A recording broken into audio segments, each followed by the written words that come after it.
Finally, some good build quality and decent picture from an action camera that shoots true 4K, is waterproof without the case, and seems to be right behind the GoPros in terms of image quality, the new SJCAM.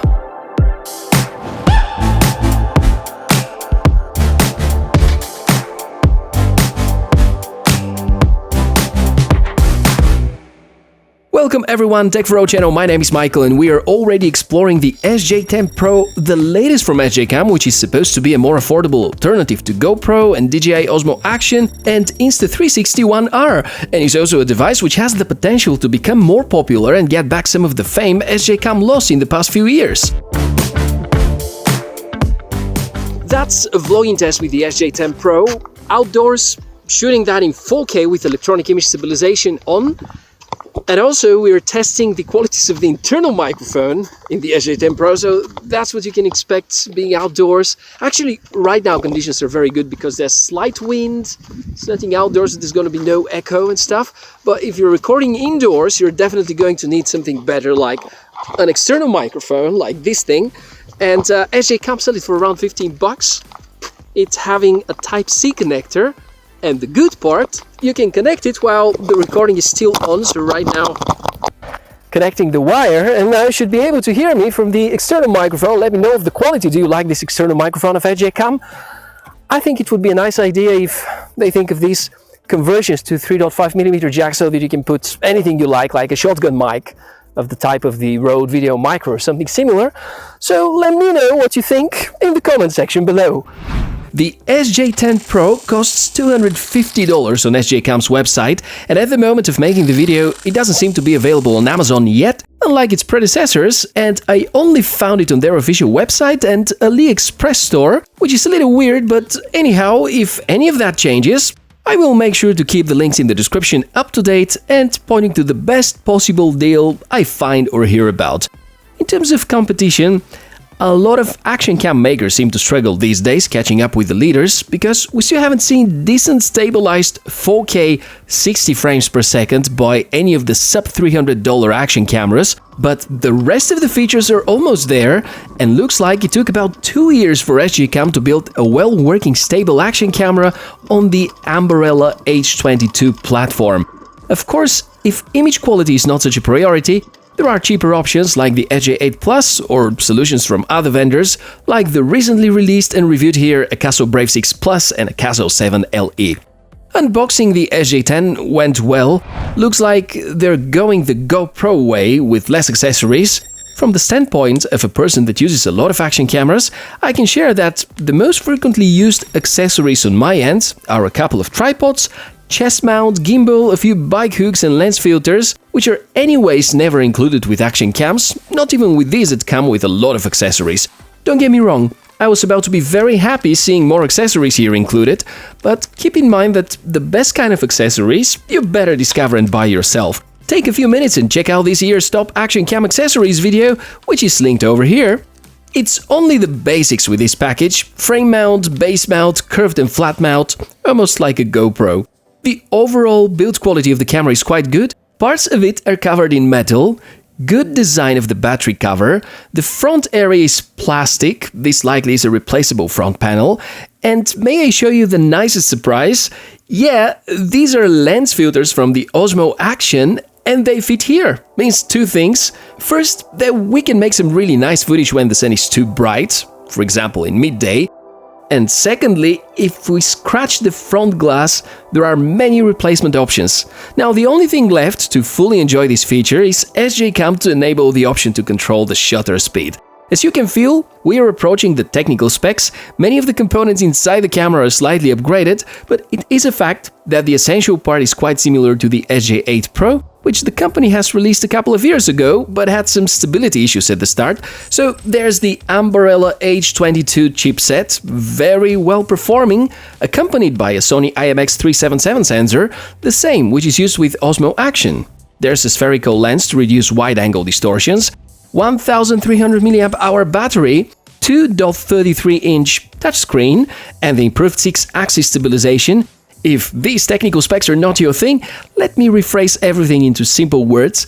The chipset is one of the premium chips out there, sensor is great and delivers excellent results. We know it from other action cams. Battery life can easily be close to 2 hours with continuous shooting in Full HD, and the overall build quality is something to praise. Finally, we see something premium looking from SJCAM, and apparently they have decided to go for the same internals as the predecessing generations, which means that they're playing it safe and not experimenting with something newer, allowing the company to catch up with things and make them right with the firmware. Because I've had a lot of freezing issues with my first SJ8 Pro, then lost it and got another one which was feeling better. The SJ9 firmware was more stable, however the overall experience was hindered by the terrible build quality. So now it seems that SJCAM have finally made things right with this platform. I can easily name this SJ8 Pro Waterproof Edition, but they call it the SJ10 Pro, which is a good marketing idea, getting some distance from products that didn't perform too well. The menus are excellent. The large display lets you quickly switch between modes. If you've ever used any of the SJCAM products in the past years, it will feel familiar, and I've always liked working with this touchscreen. Correct me if I'm wrong, but this is the largest display on Action Cam yet. It is a bit bigger even than the one on the DJI Osmo Action.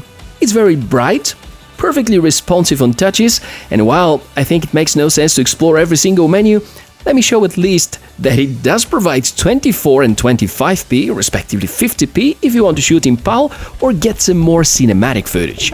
The SJ10 Pro also has Wi-Fi built in and a smartphone app, which lets you stream in Facebook and YouTube, and you can of course download your footage and configure the settings. Maybe could be a good way to quickly set it up the way you like. I barely use smartphone apps with these action cams, but that one, from a frequently freezing thing, has turned into a well-working app. The image stabilization is also very impressive, but know that it is not available with Full HD slow motion and 4K 60 FPS. If we exclude the Hero 8 and Osmo Action and the Insta360 One R, this is the best of the rest, and you can well notice that 60 FPS in 1080p footage is pretty good, unlike some of the recently tested action cams by Akaso. Usually, this is one of the weaknesses we discover when comparing the cheaper versus the good action cams. I've tried the SJ10 in quite many different lighting environments, and the SJ10 has performed very well, with actually very good low light performance and results considering the small sensor. You probably realize that there's a correlation between the image sensor size and the optics and the low light performance. And that's why if you need good footage at night, you better get a mirrorless camera or DSLR with a big full-frame sensor. Because the body of the camera is waterproof, it's great for filming at the beach without additional housing, but if you want to dive deeper than 5 meters, better get the dedicated waterproof case. In that sense, the SJ10 is just perfect for accidental dropping into water, or beginners diving, or simply swimming. Once you finish with that part, however, make sure to properly wipe the water out, because I got some rust inside the quarter-inch mount already.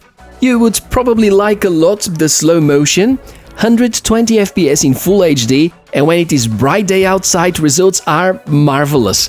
I made it work with some of my favorite GoPro accessories, had to add some cork in order to stabilize it into the AER, and results are good. Just set it to slow motion or 120 FPS, throw as far as you could, similar with the Selfie Spin 360 originally designed for GoPro devices, but it's actually compatible with pretty much any modern camera with similar form factor these days. If you want to show the world a great place in a different way, that's a cool option. Doesn't need any special skills. Mount the camera, put it into slow motion, spin around. It's awesome. If you like that, check the description. I'm making a giveaway for 3 of these spinners. Finally, something cool without a battery, which is easy to ship these days. So again, check the description of the video to see if that is still an ongoing giveaway and how to win one of these. Okay, after having had some fun, let's talk about the things that may need some attention. I'm mostly unhappy with the white balance. It makes beach footage look like color graded as an American Western movie, and I've manually adjusted that to a more tolerable setting in post-production. But the point is that it must be improved because it doesn't look natural. Small thing, but a very important one. Told you about being careful with the rust. If you swim in the sea, always wash the camera with normal water and remove the salt. Last but not least, and now you can see how technology trends change in 2020, I really would like to see a mic adapter. True, there's a dedicated USB microphone you can purchase, but lately shotguns like Rode Video Micro are quite popular, so being able to get it working with the SJ10 Pro was about to be great. Overall, this is the first Pro model of SJCAM since years. I can easily recommend, and it totally is SJCAM's best action camera for the recent years. Looks good, works good, great battery life, intuitive menus, excellent overall experience.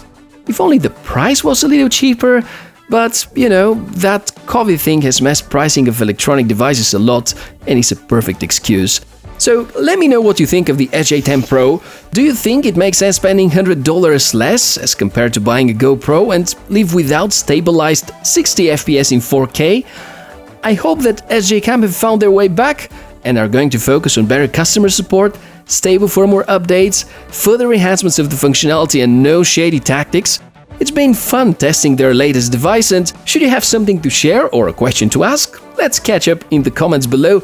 My name is Michael, it's been such an honor to present you this video, and see you soon in the next one. Bye!